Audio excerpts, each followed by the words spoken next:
नमस्कार, स्वागत है आप सभी का हमारी खास पेशकश में। और इस हफ्ते दर हफ्ते हर रविवार हम आपके साथ मिलते हैं और आगे बाजार की दिशा क्या रहेगी इस पर बातचीत करते हैं।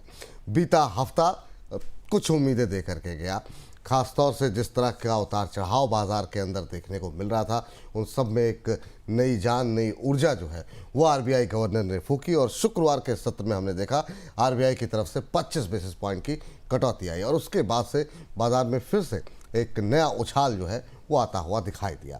अब बाजार के लिए आगे के लिए क्या चिंताएं हैं? क्या बाजार फिर से वही 26,200 26,300 के आसपास पहुंच करके वापस लौटेगा या फिर ये जो बूस्टर मिला है इससे बाजार की रफ्तार और तेज होगी?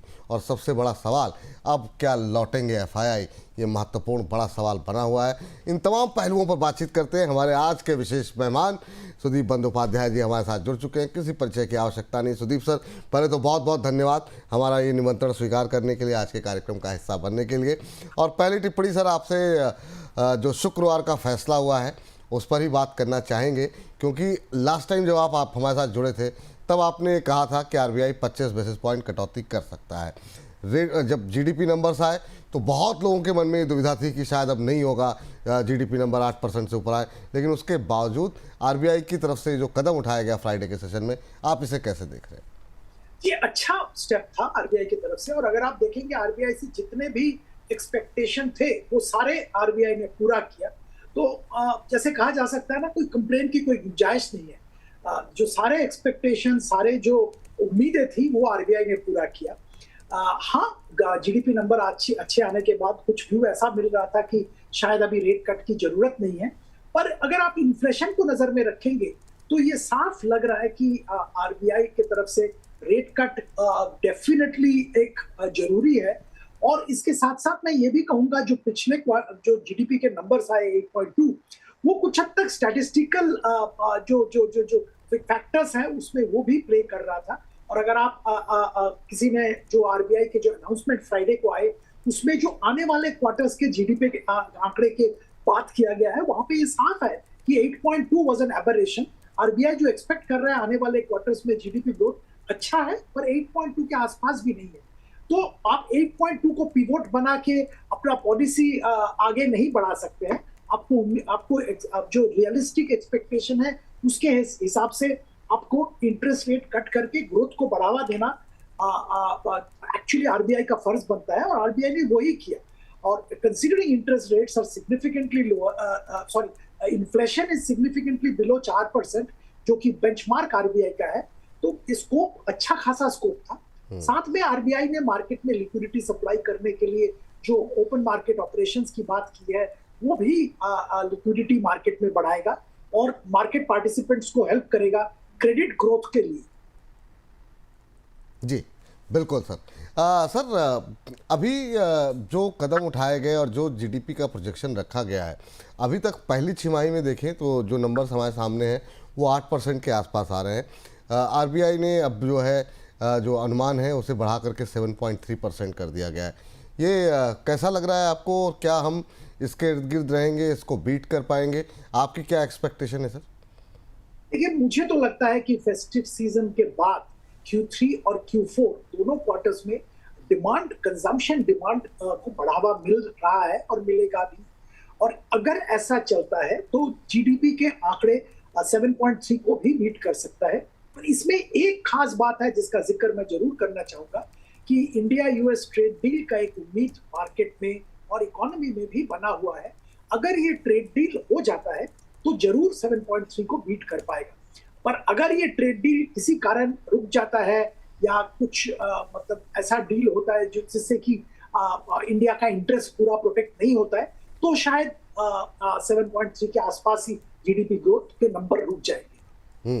अच्छा सर, मैं इस पर बाद में आना चाह रहा था लेकिन आपने जिक्र छेड़ दिया है इसका। तो इंडिया यूएस ट्रेड डील को लेकर के सर, पुतिन साहब हिंदुस्तान के दौरे पर हैं और जो तस्वीरें जिस तरह की पूरी दुनिया ने देखी कि मोदी साहब और पुतिन जी एक गाड़ी में जा रहे हैं, एक बड़ा मैसेज जो है गया। फ्राइडे के सेशन में हमने देखा कई सारे समझौतों पर भी हस्ताक्षर हुए, कई सारी बातें हुई।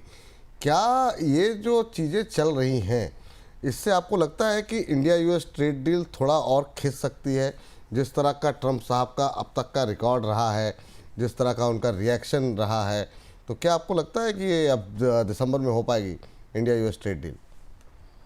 विपुल जी देखिए, ये ट्रेड डील का टाइमिंग प्रेडिक्ट करना बहुत मुश्किल है। बहुत सारे जो जो विशेषक थे, विश्लेषक थे, एक्सपर्ट्स थे, वो कह रहे थे कि नवंबर में डील हो जाएगा। नवंबर आया और गया, डील नहीं हुआ। दो चीज मैं थोड़ा विस्तार से यहाँ पे बात करना चाहूंगा। इंडिया और रशिया का जो रिलेशनशिप है वो बहुत पुराना रिलेशनशिप है और वो टाइम टेस्टेड रिलेशनशिप है। तो वो रिलेशनशिप से इंडिया तो पीछे हट नहीं सकता है। वो इंडिया के हित में नहीं है, सिक्योरिटी कंसर्न्स भी है और साथ साथ इकोनॉमिक कंसर्न्स भी है। सो इंडिया रशिया रिलेशनशिप तो रहेगा, वन फॉर्म और द अदर ये रिलेशनशिप रहेगा और मजबूत भी होना चाहिए और हो भी रहा है। पर यहाँ पे एक चीज हम लोगों को ध्यान में रखना पड़ेगा मार्केट पार्टिसिपेंट और इकोनॉमी के तौर पे, कि रशिया का के साथ जो ट्रेड वॉल्यूम है वो यूएस के साथ जो ट्रेड वॉल्यूम है उससे सिग्निफिकेंटली लोअर है। करीब 68 बिलियन डॉलर का काम रशिया के साथ होता है और यूएस के साथ इससे 2 गुना से भी ज्यादा जो ट्रेड डील होता है, ट्रेड का काम होता है। तो यूएस के साथ, यूएस हमारा सबसे बड़ा ट्रेडिंग पार्टनर रहा है बहुत दिनों से, और यूएस के साथ ट्रेड करना दुनिया का सबसे बड़ा कंजम्पशन यूएस में होता है। तो इंडियन इकोनॉमी के लिए, इंडियन कॉर्पोरेट्स के लिए यूएस के साथ अच्छा डील होना जरूरी है। यूएस इकोनॉमी के लिए भी वो सही होगा, इंडियन इकोनॉमी के लिए भी सही होगा। तो मुझे तो लगता है ये दो चीज, रशिया के साथ हमारा रिलेशनशिप और यूएस के साथ रिलेशनशिप, दोनों बराबर इंपॉर्टेंट है और दोनों पे फोकस करना चाहिए। अब सरकार की तरफ से शायद यही हो रहा है। और आज की दुनिया में मुझे लगता है कि वो यूनिपोलर वर्ल्ड खत्म हो गया है, मल्टीपोलर वर्ल्ड है। आपको डिफरेंट ब्लॉक्स के डिफरेंट कंट्रीज के साथ अपना अपना रिलेशनशिप बना के चलना पड़ेगा, जहाँ पे अपने हित में, सब कोई अपने हित में काम करता है, तो हमको भी अपने हित में काम करना पड़ेगा। अब रही बात यूएस इंडिया ट्रेड डील की टाइमिंग की, देखिए विपुल जी, बहुत सारे रेड लाइंस है यूएस की तरफ से और इंडिया की तरफ से भी। जैसे एग्रीकल्चरल एक्सपोर्ट, इसका बात बहुत हो चुका है। इंडिया के लिए एग्रीकल्चरल क्षेत्र में यूएस कंपनीज को अलाउ करना, यूएस एक्सपोर्ट्स को अलाउ करना थोड़ा दिक्कत की बात है और ये इंडिया के लिए बहुत बड़ा रेड लाइन है। दूसरा, जो वेपन्स परचेज रिलेटेड जो समस्या है, जो नेगोशिएशंस है, वहां पे भी कुछ रेड लाइंस है, कुछ इश्यूज हैं। जो हम रशिया से बहुत सारे वेपन्स प्रोक्योर करते हैं, US wants to sell their weapons, तो यहाँ पे भी कुछ रेड लाइंस इंडिया के लिए भी है। तो मुझे तो लगता है ये दोनों चीज पे एक समझौता होना जरूरी है before India US trade deal can be signed. तो इसमें शायद नेगोशिएशन चल रहे हैं, ऊपर नीचे हो रहा है, खिंचातानी हो रहा है, इसीलिए टाइम लग रहा है। पर एक चीज मैं यहाँ पे जरूर कहना चाहूंगा कि मार्केट के पॉइंट ऑफ व्यू से, कैपिटल मार्केट, सिर्फ कैपिटल मार्केट के पॉइंट ऑफ व्यू से अगर आप देखें तो ये ट्रेड डील बहुत जरूरी है, क्योंकि जो विदेशी निवेशक है, एफआईआईज जो है, उनके तरफ से इंडियन मार्केट में पार्टिसिपेशन बहुत कम हो गया है। उनका इंडियन कैपिटल मार्केट में, इंडियन कॉर्पोरेट्स में होल्डिंग एक रिकॉर्ड लो लेवल पे आ गया है, जो कि ऑल टाइम लो के आसपास आ गया है। तो ये, और जम के बिकवाली कर रहे हैं, उनका अभी दो ही मूड है, या तो जम के बिकवाली कर रहे हैं या तो शांत बैठ रहे हैं। खरीदारी और फोकस बाइंग इंडिया में बिल्कुल नहीं कर रहे। हम लोगों को लगता है कि यूएस इंडिया ट्रेड डील का इंतजार कर रहे हैं। जैसे ही ये ट्रेड डील हो जाएगा, उसके बाद फॉरेन विदेशी निवेशक, एफआईआईज इंडिया में, इंडियन मार्केट में अपना परचेज बढ़ाएंगे और इंडियन मार्केट के लिए एक बहुत अच्छा कदम होगा, क्योंकि इंडियन मार्केट तब एक डिसाइसिवली 26,000 के लेवल, निफ्टी 26,000 के आसपास घूम रहा है, ये ब्रेक करके ऊपर लेवल छू लेगा। जी, ये काफ़ी महत्वपूर्ण कहा। लेकिन सर, भी मेरा सवाल वही का वही है कि आपने बिल्कुल सही कहा कि मतलब जो है, सात देशों के मतलब अपने अपने रिश्ते होते हैं, लेकिन ट्रम्प साहब का जो बिहेवियर रहा है, जिस तरीके से वो टारगेट करते हैं, लास्ट टाइम भी जिस तरीके से रशिया से ऑयल इंपोर्ट के लिए उन्होंने जिस तरीके से इंडिया को आइसोलेट करते हुए जो टैरिफ लगाए, वो सामान्य तो नहीं थे, इतने टैरिफ की आवश्यकता नहीं थी। उसी की रोशनी में मुझे लग रहा है कि क्या ये जो तस्वीरें हैं जो दुनिया में जा रही हैं, ये ट्रम्प साहब को क्या इरिटेट करेंगे क्या थोड़ी सी? जी, इरिटेट करे शायद करेंगे, पर मैच्योरिटी तो दिखाना ही पड़ेगा दोनों साइड से। और वो मैच्योरिटी एक यूएस प्रेसिडेंट से हम लोग जरूर एक्सपेक्ट करेंगे। अब ट्रम्प साहब ने 50% ड्यूटी लगा दिया इंडिया से यूएस में एक्सपोर्ट, लगभग जहां पे 50% ड्यूटी है वहां पे तो बिल्कुल बंद ही हो गया, क्योंकि 50% ड्यूटी को ओवरकम करके कंपिटिटिव रहना नामुमकिन है। तो वो सारे एक्सपोर्ट्स तो रुक ही गए हैं। तो इस स्थिति में जो कंट्री के ऊपर उन्होंने ऐसा ड्यूटी लगाया वो तो दूसरा ऑप्शन ढूंढेगा ही, और वही हो रहा है। एक तरह से अगर आप देखेंगे तो उन्होंने ही हमको धकेला है दूसरे तरफ, उनके साथ ही हम ट्रेड कर रहे थे। यूएस हमारा सबसे बड़ा पार्टनर रहा है बहुत दिनों से, डिफेंस ट्रीटीज भी यूएस के साथ हो रहे थे। ऐसा कहा जा रहा था कि we are natural partners to US, पर वहां से उन्होंने हमको धकेल दिया और दूसरे तरफ हमको मतलब मजबूरन जाना पड़ा। अब यहाँ पे ये आज के दिन में ये जबरदस्ती एक सॉवरेन नेशन के साथ नहीं चलता है। सबके अपने अपने गरूर होता है, सबसे अपने अपने प्रायोरिटीज होते हैं। यहाँ पे दूसरे तरह से काम लेना पड़ता है और मुझे तो लगता है कि maturity will demand that. Hopefully ऐसा कोई बर्ताव नहीं होगा। और देखिए एक बात तो है, 50% ड्यूटी उन्होंने लगाया है, वो 50 लगाए या 500 लगाए उसमें तो कोई फर्क नहीं पड़ता। बिल्कुल सही बात। तो मतलब वो क्या होगा और क्या करेंगे। तो इंडिया का भी वही पोजीशन है, आपने तो 50 लगा ही दिया तो अभी तो ट्रेड बंद ही हो गया उस सेगमेंट पे जहां पे 50% ड्यूटी है, वहां पे तो कुछ काम ही नहीं हो रहा है। आप क्या करोगे, आगे और ड्यूटी बढ़ाओगे तो बढ़ाओ, उससे क्या फर्क पड़ेगा। तो मेरा कहना ये है कि यूएस के हित में भी ये है कि इंडिया के साथ कामकाज करना। बहुत बड़ा सोयाबीन का मार्केट यूएस में है, सोयाबीन एक्सपोर्ट होता है, साथ साथ बहुत सारे और एक्सपोर्ट्स यूएस से इंडिया में आता है। ऊर्जा का एक्सपोर्ट यूएस से होता है। ये सारे इंडिया बहुत बड़ा बायर है। तो इंडिया को एक कंजम्पशन ड्रिवन इकोनॉमी है, तो इंडिया को उनके साथ में रखना ये भी एक मजबूरी है यूएस के लिए, मैं ये भी मानता हूँ। तो देखते हैं कब तक ये स्टेलमेट सा चलता है, पर मेरी उम्मीद तो ये है कि बेटर सेंस विल प्रिवेल और trade deal may be in A limited fashion बहुत जल्दी हो जाए। ठीक है सर, अब जरा अगले पड़ाव पे आते हैं, जो कि पुतिन साहब भारत के दौरे पर हैं। शुक्रवार को हमने देखा कि स्वास्थ्य के क्षेत्र में शिपिंग को लेकर के, यूरिया के क्षेत्र में कई सारे समझौते भी हुए। शेयर बाज़ार की रोशनी में अगर हम इस बातचीत को, इस समझौते को अगर हम पढ़ने की कोशिश करें तो आप कैसे देख रहे हैं, कहाँ पे फोकस करना चाहिए? फ्राइडे के सेशन में हमने देखा कि आखिरी मोमेंटम में नेशनल फर्टिलाइज़र में और आरसीएफ में एक अच्छा मोमेंटम आता हुआ दिखाई दिया। क्या यूरिया क्षेत्र फर्टिलाइज़र से जो पूरा थोड़ा सा साइडलाइन हो गया था, उस पर क्या फोकस बढ़ा सकते हैं और कहाँ नज़र रख सकते हैं, और इसका असर भारतीय शेयर बाज़ार के लिहाज से, सेक्टर के लिहाज से आप कैसे देख रहे हैं सर? जी, मैं तो ये मानता हूँ कि शेयर बाजार में इंडिया रशिया जो डील्स हो रहे हैं इसका लिमिटेड इम्पैक्ट है, अनफॉर्चुनेटली, बट लिमिटेड इम्पैक्ट है, क्योंकि रशियन इकोनॉमी इतना बड़ा नहीं है कि रशियन इकोनॉमी के साथ पार्टिसिपेट करके हमारा इकोनॉमी को बहुत बड़ा कुछ बेनिफिट हो जाएगा। हाँ, कुछ नीश एरियाज में अपॉर्चुनिटीज आएंगे और वहाँ के कंपनीज अच्छा परफॉर्म करेंगे। जैसे आपने जिक्र किया फर्टिलाइजर का, यूरिया के क्षेत्र में जरूर रशिया के साथ हम काम कर सकते हैं। न्यूक्लियर एनर्जी के क्षेत्र में काम कर सकते हैं। कुछ डिफेंस रिलेटेड एरियाज में कामकाज हो सकता है। ये सारे अपॉर्चुनिटीज है और लॉट ऑफ इंडियन कंपनीज के लिए रशिया एक अच्छा मार्केट बन सकता है। कुछ रशियन कंपनीज के लिए भी इंडियन इकोनॉमी अट्रैक्टिव होगा, पर मुझे तो नहीं लगता है कि गेम चेंजिंग कोई इकोनॉमिक वे में और मार्केट के तौर पे कोई गेम चेंजिंग मूव रशिया के साथ ट्रांजैक्शन से हो सकता है। इसके लिए तो आपका दुनिया का सबसे बड़ा इकोनॉमी उसी का इंतजार, उसी के साथ ट्रांजैक्शन का, उसी के साथ डील का इंतजार करना पड़ेगा।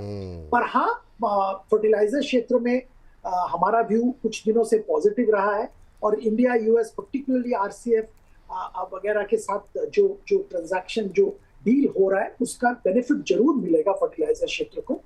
वैसे भी हम लोग उम्मीद कर रहे हैं कि इस बजट पे सरकार की तरफ से फर्टिलाइजर क्षेत्र में ठोस कदम लिए जाएंगे। आज अगर आप देखेंगे तो सरकार की तरफ से सबसे बड़ा जो सब्सिडी आज के दिन में भी जा रहा है वो फर्टिलाइजर क्षेत्र में ही जा रहा है और वहां पे कुछ हद तक स्ट्रीमलाइनिंग हुआ है, पर कुछ बहुत सारा काम बाकी है। तो मुझे तो लगता है शायद बजट में फर्टिलाइजर क्षेत्र में फोकस किया जाएगा और उसका बेनिफिट इंडियन फर्टिलाइजर सेक्टर को मिलेगा।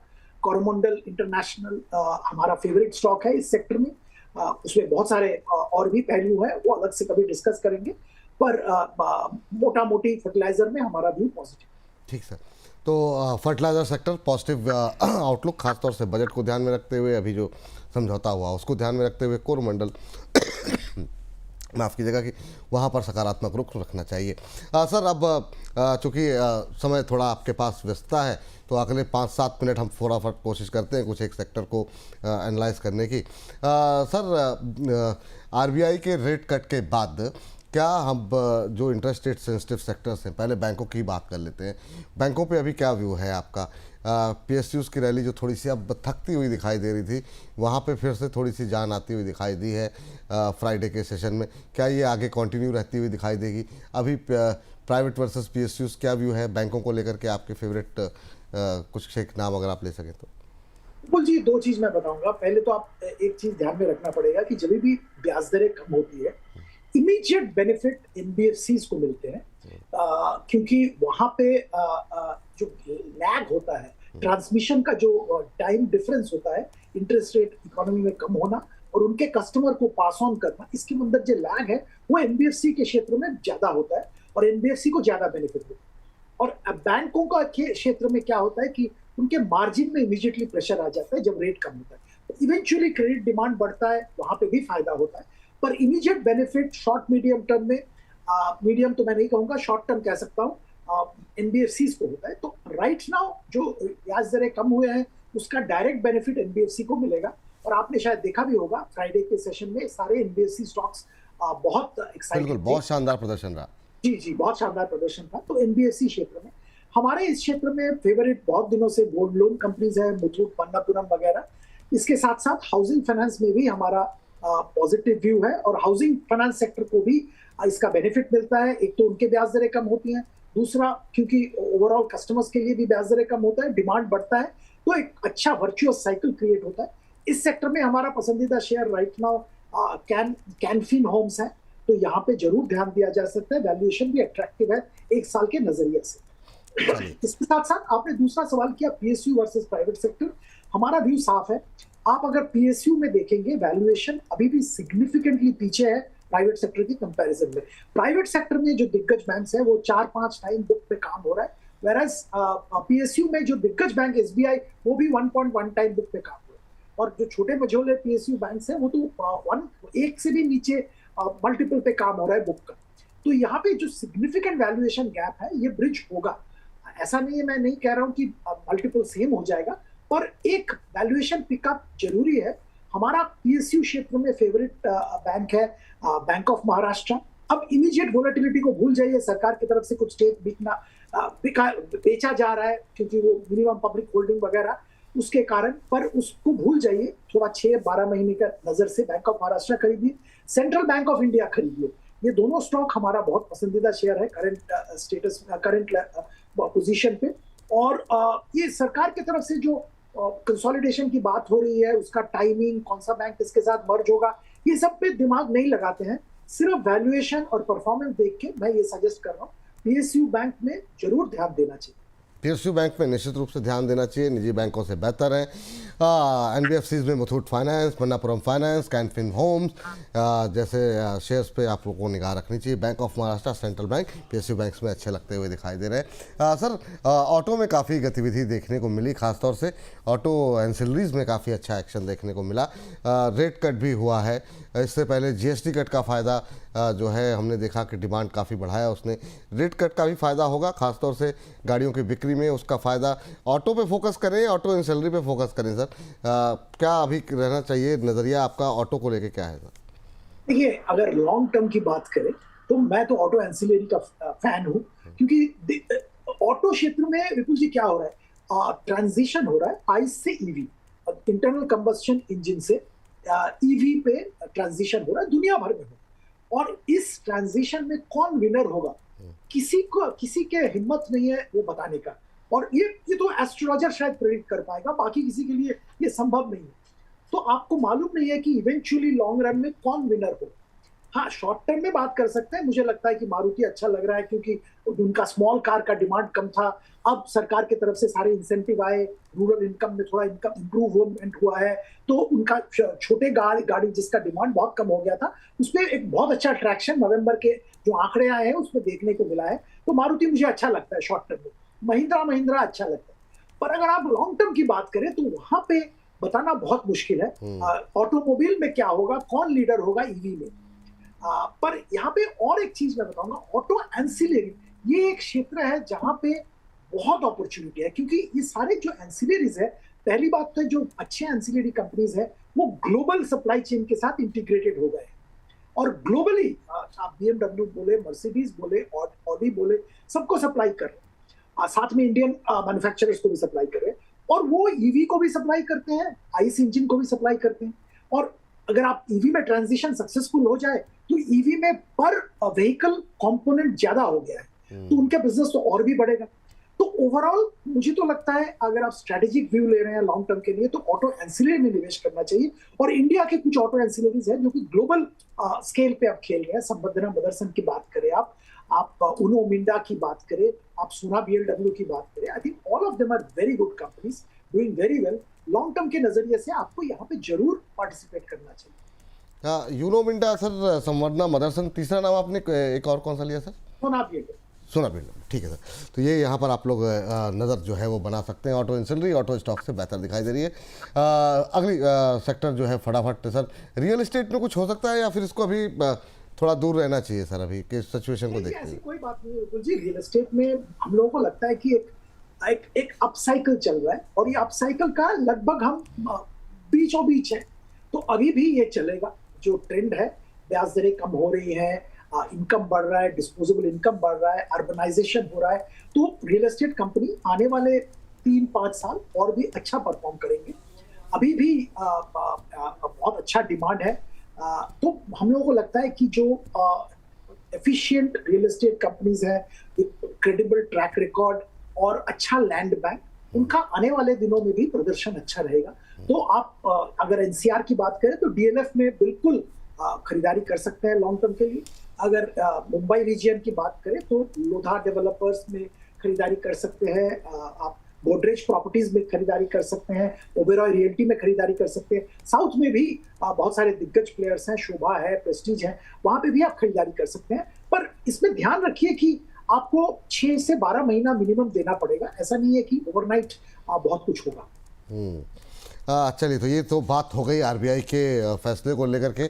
फटाफट सर डिफेंस में हम लोगों ने काफ़ी बात की, पुतिन साहब दौरे पर हैं।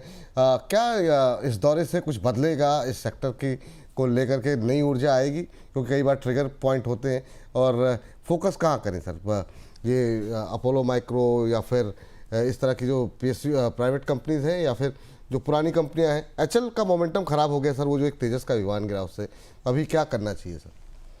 ये बिल्कुल जी, 2-3 चीज मैं यहाँ पे बताना चाहूंगा। पहली बात तो है जो PSU डिफेंस कंपनीज हैं अच्छा कामकाज कर रहे हैं। हाँ, वो HAL का तेजस का एक्सीडेंट के बाद थोड़ा मोमेंटम खराब हुआ है, पर देखिए उनको भर भर के ऑर्डर मिल रहा है और मिलेगा भी। उपाय नहीं है, अगर आपको एयरक्राफ्ट चाहिए तो अभी एक ही इफेक्टिवली प्लेयर है जो बनाएगा और वो है HAL। तो ऑर्डर की तो कोई कमी नहीं है, एग्जीक्यूशन थोड़ा दिक्कत था, पर I think things are improving. आप BEL की बात करें, डिफेंस इलेक्ट्रॉनिक्स दिग्गज कंपनी है, बहुत अच्छा कामकाज कर रहा है। BEML की बात करें, बहुत सारे अच्छे कंपनीज हैं सारे। अच्छा, पोर्ट की कंपनीज की बात करें, वो जो शिपयार्ड्स है, बाजागांव या कोचिन या गार्डन रीच, सारे अच्छे काम कर रहे हैं और करते रहेंगे और ऑर्डर भर भर के मिलता रहेगा। प्रॉब्लम इसमें एक ही है, प्रॉब्लम है वैल्यूएशन का। जो वैल्यूएशन में आज कामकाज हो रहा है, थोड़ा बहुत करेक्शन के बाद भी, वो वैल्यूएशन जस्टिफाई करना बहुत मुश्किल है। और प्राइवेट सेक्टर की अगर बात करें, वहां पे तो और भी वैल्यूएशन भयंकर हो गया है। पर्टिकुलरली जिन कंपनीज का जिक्र आप कर रहे हैं, वहां पे तो बिल्कुल हाथ नहीं लगाना चाहिए। मैं तो एक दूसरा सजेशन दूंगा निवेशकों के लिए कि देखिए, दिग्गज कंपनीज है प्राइवेट सेक्टर में जो कि डिफेंस में बहुत अच्छा कामकाज करते हैं और कर रहे हैं भी, पर वहां पे हम डिफेंस बोल के उस पर हाथ नहीं लगाते हैं। आप भारत फोर्ज की बात कीजिए, एक अच्छा खासा डिफेंस का बिजनेस भारत फोर्ज के अंदर बन रहा है और वो कंटिन्यूअसली एक्सपैंड कर रहे हैं। उनका खुद का टारगेट भी है डिफेंस में बहुत बड़ा काम करने का। तो मुझे तो लगता है आप अगर डिफेंस पे फोकस कर रहे हैं साथ में बहुत सारे और बिजनेस भी आ रहे हैं। तो भरत फोर्ज में लीजिए, भरत फोर्ज में अभी भी वो अनरियलिस्टिक डिफेंस वाला वैल्यूएशन नहीं आया। आप और एक कंपनी की नाम मैं ले रहा हूं जो सबको मालूम है, Larsen and Toubro, one of the largest private sector defence manufacturers Larsen Toubro है। और बाकी बिजनेस भी बहुत अच्छा चल रहा है, कोई दिक्कत नहीं है, बहुत अच्छा मैनेजमेंट है, बहुत अच्छा परफॉर्मेंस है। आपको डिफेंस में फोकस करना है, लार्सन भी ले लीजिए ना। तो क्योंकि वैल्यूएशन कंफर्ट वहां पे है, ओवरऑल बाकी बिजनेसेस भी हैं, पर कोई फर्क नहीं पड़ता, बहुत अच्छा डिफेंस का बिजनेस भी यहाँ पे है। तो मुझे तो लगता है आज के दिन में अगर आपको डिफेंस पिक करना है तो भरत फोर्ज लीजिए, लार्सन टुब्रो लीजिए। सर पावर को क्या हुआ, मतलब साल 1.5 साल हो गए सर, अभी क्या लंबा चलेगा? अब तो लोगों के ऐसे पैसे जाते हैं कि क्या करें, लॉस बुक कर लें, मैं परेशान हो गया हूँ। 1.5 साल हो गए सर, अच्छी अच्छी कंपनियाँ, डिविडेंड देने वाली कंपनियाँ नहीं परफॉर्म कर रही, वो प्राइवेट हो या PSU दोनों। देखिए पावर में थोड़ा टाइम देना पड़ेगा। हम लोगों का व्यू है कि पावर एक स्ट्रक्चरल पॉजिटिव फेज से जा रहा है इंडिया में। मैं पावर कंपनी की परफॉर्मेंस और पावर कंपनी की फ्यूचर पोटेंशियल की बात कर रहा हूँ, शेयर का वैल्यूएशन पे आता हूँ। तो मुझे तो लगता है कि अगला 5 साल इंडिया में पावर क्षेत्र में बहुत जबरदस्त कामकाज हो। अब रही बात वैल्यूएशन की, वैल्यूएशन बहुत ऊपर चला गया था, तो थोड़ा बहुत टाइम करेक्शन वैल्यूएशन का हो रहा है और इसमें आपको इंतजार करना पड़ेगा। मुझे तो अभी भी एनटीपीसी बहुत अच्छा लग रहा है करंट वैल्यूएशन पे। दिग्गज बेस्ट पावर कंपनी है, बैकवर्ड फॉरवर्ड इंटीग्रेशन जबरदस्त है, ग्रीन एनर्जी में है, ट्रेडिशनल एनर्जी में है, मतलब सारे जो आप लक्षण देखेंगे बहुत पॉजिटिव है। अब इतना बड़ा पावर कैपेसिटी जो इंस्टॉल हो रहा है वो फाइनेंसिंग कौन करेगा? बैंक नहीं कर सकते। तो स्पेसिफिक जो पावर फाइनेंशियर्स है, पीएफसी, आरईसी, इरेडा, इनके जरिए फाइनेंसिंग होगा तो इनका स्कोप भी बहुत बढ़ेगा। पावर ट्रांसमिशन, पावर एंसिलरी, हर तरफ मुझे लगता है कि आने वाला 5-10 साल बहुत अच्छा कामकाज होगा। वैल्यूएशन पे ध्यान देना पड़ेगा। अगर आप इस करंट लेवल पे घुस रहे हैं तो आप थोड़ा इंतजार करना पड़ेगा, बस इतना ही है, कोई प्रॉब्लम नहीं है पावर सेक्टर। ठीक सर। सर जैसा कि क्या मतलब मन तो मेरा बिल्कुल नहीं कर रहा, आपके व्यस्त कार्यक्रम है, लेकिन मैं बार बार देख रहा हूँ कि आपने मुझसे बोला था। जाने से पहले सर 2 सवाल महत्वपूर्ण एक तो मैं जानना चाहूँगा अभी सर, मतलब अगर फोकस करना हो तो कई सारे सेक्टर हमने कवर अप कर लिए, कई सारे छोटे भी हैं, फोकस अभी कहाँ करें सर? क्योंकि अभी थोड़े दिन पहले हमने देखा कि चिप को लेकर के बातचीत हो रही थी, अब रेयर अर्थ को लेकर के सरकार की तरफ से जो है छूट दी गई है, कहाँ पे फोकस कहाँ किया जाए और जो बाकी सेक्टर्स हैं उनको ध्यान में रखते हुए? ये मैं तो ये सरकार और इमीडिएट ये सबसे थोड़ा दूर मैं बोल रहा हूँ, स्पेशलिटी केमिकल्स एग्रोकेमिकल्स पे फोकस करना चाहिए मुझे लग रहा है, क्योंकि ये एक ऐसा सेगमेंट था मार्केट का पिछला 2 साल से बॉम्ब्ड आउट सेक्टर, बहुत ही परफॉर्मेंस खराब था, हर तरह का दबाव था, पर अभी टर्न अराउंड, ग्रीन शूट, कुछ भी आप कहें वो विजिबल है। अच्छा खासा इंप्रूवमेंट हो रहा है, डिमांड बढ़ रहा है, ग्लोबल जो अंडर करंट है वो भी फेवरेबल है और सारे कंपनीज का परफॉर्मेंस इंप्रूव हो रहा है। तो मुझे तो लगता है ये बहुत सही टाइम है इस सेगमेंट में घुसने का, और आप वहां पे एग्रोकेमिकल का दिग्गज कंपनी यूपीएल में खरीदारी करें, या आप स्पेशलिटी केमिकल्स के जो कंपनीज है, पर्टिकुलरली जो एसआरएफ है, या ऐसे कंपनीज में आप खरीदारी करें, या आप नीश सेगमेंट जो एरोमा केमिकल्स बनाते हैं, प्रीवी इंजीनियरिंग, प्रीवी, तो यहाँ पे खरीदारी करें। कुछ भी आप खरीदारी कर सकते हैं और मुझे तो लगता है ये सेगमेंट आपको बहुत अच्छा रिटर्न देगा over a period of time. दूसरा एक सेगमेंट जहां पे मैं बोल रहा हूँ ध्यान उतना नहीं जाता है, कंज्यूमर ड्यूरेबल। कंज्यूमर ड्यूरेबल सबका ध्यान है, सारे स्टॉक्स रन कर चुके हैं, पर कुछ नीश एरियाज है जैसे vacuum cleaners, water purifier, air purifier, ये बनाने वाली जो कंपनीज है जैसे यूरेका फोर्ब्स, यहाँ पे मुझे लगता है कि बहुत बड़ा ट्रैक्शन आने वाले दिनों में देखने को मिलेगा। वैल्यूएशन भी ठीक ठाक है, मैनेजमेंट चेंज हुआ है, यहाँ पे ध्यान देना चाहिए।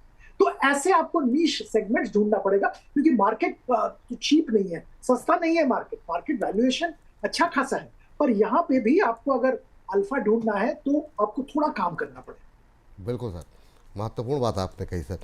सर दूरी कहाँ से बना के चले, और एक महत्वपूर्ण बात रह गई वो है रुपये की गिरावट, वो हमारे दिमाग से बातचीत में रह गई, शुरू में मुझे करनी चाहिए थी। तो ये जो गिरता रुपया है सर, वो अभी और कितना परेशान करेगा, और क्या आईटी को भी पोर्टफोलियो में शामिल करना चाहिए गिरते रुपए को भी ध्यान में रखते हुए? क्या व्यू रहेगा आपका सर? रुपया गिरना एक्सपोर्टर्स के लिए सही है, आईटी के लिए भी सही है क्योंकि डायरेक्टली बॉटम लाइन पे आ जाता है। पर ओवरऑल मुझे आईटी में इतना भरोसा नहीं है। जो मैं पहले भी बात कर चुका हूं कि नीश आईटी कंपनीज, जैसे कोई IT company travel tourism segment को केटर करता है जैसे रेडिएंट टेक्नोलॉजीज, कोफोर्ज, वहां पे खरीदारी कीजिए क्योंकि वहां जो जो सेक्टर को ये केटर करते हैं वो वहां पे बहुत जबरदस्त ट्रैक्शन है दुनिया भर में। तो वहां पे आप खरीदारी कीजिए कि वहां पे परफॉर्मेंस अच्छा रहेगा। या तो जैसे मैं ऑटो का जिक्र कर रहा था, आइस से ईवी में ट्रांजिशन हो रहा है, बहुत सारे आईटी कंपनीज ये ट्रांजिशन में काम कर रहे हैं, जैसे परसिस्टेंट टेक्नोलॉजीज कर रहे हैं, टाटा टेक्नोलॉजीज कर रहे हैं, और भी कंपनीज हैं। तो आप ऐसे कंपनी में खरीदारी कीजिए जिनका जो सेगमेंट है वो सेगमेंट में जबरदस्त दुनिया भर में ट्रैक्शन है। तो आपको ये एक सर्टेनिटी रहेगा कि आपको आपने जो कंपनी को सिलेक्ट किया वहां पे उनको ऑर्डर्स मिलते रहेंगे, उनका बिजनेस बढ़ता रहेगा। तो इसीलिए मुझे लगता है ऐसे ही कंपनीज में आईटी में निवेश करना चाहिए। जनरल आईटी कंपनीज या लार्ज कैप आईटी कंपनीज, हाँ रुपी डेप्रिसिएशन का बेनिफिट पीएनएल में जरूर मिलेगा, पर अभी भी स्थिति सुधरा नहीं है और लॉन्ग टर्म ग्रोथ मोमेंटम अभी भी स्लो ही है। तो मुझे तो लगता है थोड़ा सतर्क रहना चाहिए। थोड़ा सतर्क रहना चाहिए। ठीक है सर, आज को धन्यवाद करने से पहले एक बार जरा बैकग्राउंड दिखा दीजिए सर। हमने थम लिया है, अब लौटेंगे एफआईज। हालांकि इसका एक हिस्से का उत्तर आपने दे दिया कि जब तक डील नहीं होगी। मैं चाहूँगा कि इसी प्रश्न के उत्तर के साथ इस कार्यक्रम का मैं आपको धन्यवाद करूँगा। सब कुछ तो सरकार की तरफ से कर दिया गया, जीएसटी कट, रेट कट, मतलब जो हो सकता था सारे सिलेंडर खोल दिए गए, लेकिन फिर भी एफआईज की ऐसी जो बेरुखी है, ये क्या बिना डील के संभव नहीं है? और कब लौटेंगे एफआई? जी मुझे तो यही लगता है विपुल जी की एफआईआईज की तरफ से, देखिए ये सारे यूएस मार्केट सेंट्रिक जो इन्वेस्टर्स हैं, ये ग्लोबल इन्वेस्टर है, इनके लिए ये सब ग्लोबल इवेंट्स बहुत मायने रखते हैं। और उनके नजर में इंडिया यूएस का ट्रेड डील नहीं हुआ। इंडिया शायद एक one of the only countries जहां कोई डील आज तक नहीं हुआ। वो ब्राजील के साथ, ब्राजील में भी 50% ड्यूटी था, बट ब्राजील में बहुत सारे कंसेशन पिछले दिनों में दिए गए हैं यूएस की तरफ से। एक इंडिया ही ऐसा कंट्री है जहां पे कुछ भी नहीं हुआ अभी तक। तो उनके मन में ये रहता है कि इंडिया का जीडीपी में इंपैक्ट आएगा, शायद आएगा भी, क्योंकि यूएस ट्रेड डील अगर हो जाता है, जीडीपी एक नया लेवल में जिसका जिक्र कर चुका हूं ऑलरेडी, तो उनके मन में ये बहुत इंपॉर्टेंट है। और देखिए इकोनॉमी में जितना भी इंपैक्ट हो ना हो, साइकोलॉजिकली इसका इंपैक्ट उनके मन में और भी ज्यादा है। तो इसीलिए I think they are very careful in investing in India. हाँ, इसके साथ ये भी मानना पड़ेगा कि वैल्यूएशन भी चीप नहीं है compare to other South East Asian countries. हमारे यहाँ वैल्यूएशन भी अच्छा खासा वैल्यूएशन है, और उसमें टाइम करेक्शन हुआ है, और शायद और भी थोड़ा टाइम करेक्शन होगा जो कि अच्छा है। तो शायद उसका भी इंतजार है। ये दोनों फैक्टर्स नजर में रखना पड़ेगा। तो मुझे तो लगता है कि trade deal can be the big trigger for FIIs to return to India. बिल्कुल सर। सर बहुत बहुत शुक्रिया, बहुत बहुत धन्यवाद आज की इस चर्चा में जुड़ने के लिए। और मैं माफ़ी चाहूँगा अगर मैंने अपनी समय की सीमा को थोड़ा लांघा हो, लेकिन आपके साथ बात करते हुए सर टाइम का पता नहीं लगता, और अभी भी मन कर रहा है कि बातचीत चलती रहे। बहुत कुछ सीखने को मिलता है। थैंक यू, बहुत बहुत धन्यवाद अपना महत्वपूर्ण समय देने के लिए। तो आज के कार्यक्रम को अब करते हैं यहीं पर, अब समाप्ति का वक्त हो गया। लेकिन हाँ, जो दर्शक जिन्होंने कल का हमारा छोटे शहर ऊंची छलांग नहीं देखा है, शनिवार दोपहर 2 बजे जो अपलोड हुआ है, जा कर के देखिए। और छोटे छोटे शहरों में आखिर में कब लगेगी ऊंची छलांग, वो आप जा कर के जान सकते हैं। और हाँ, अभी अगर आप महाराष्ट्र के अंदर मुंबई के इर्द गिर्द के इलाकों में आप हमारा ये कार्यक्रम देख रहे हैं और अभी तक आपने हमारे इवेंट के लिए रजिस्ट्रेशन नहीं कराया, तो रजिस्ट्रेशन करा लीजिए। हम पहुंच रहे हैं मुंबई आपसे मिलने के लिए, आप भी आइए और मिल करके बातचीत करेंगे। आपको बता दें, हमारा उजाला द बोनस और एएफएम लेकर के आ रहा है the growth multiplier film fest 2025, जहां बचत, निवेश और ट्रेड से जुड़े हर सवाल का मिलेगा आपको जवाब। 12 और 13 दिसंबर को मुंबई में फाइनेंस जगत से जुड़ी हस्तियों का होगा जमावड़ा।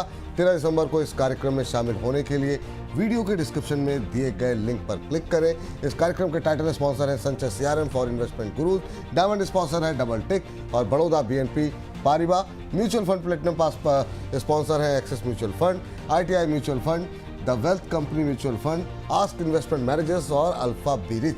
कार्यक्रम के gold sponsor Ashoka white oak, Aditya Birla mutual fund, Motilal Oswal mutual fund और एसेट 361 है। सिल्वर स्पॉन्सर बटो गोल्ड, कैनरा रोबेको और नॉर्दर्न ऑर्क है। इसके अलावा कार्यक्रम का ट्रांस मीडिया पार्टनर है एसपी सिने ग्रुप। तो जुड़िए हमारे साथ, और ज़्यादा मेहनत का काम नहीं है। हमारा जो इस लिंक में जो है डिस्क्रिप्शन बॉक्स में आपको मिल जाएगा, वहाँ जाकर के रजिस्ट्रेशन कराइए। नहीं तो इवेंट लिख करके जो हमारा नंबर था उस पर आप भेज दीजिए। और कल का शो छोटे शहर जरूर देखिए। मुझे इजाज़त दे दीजिए। बाकी सोमवार से शुक्रवार सुबह 10 और दोपहर 1 बजे मिलते हैं। नमस्कार।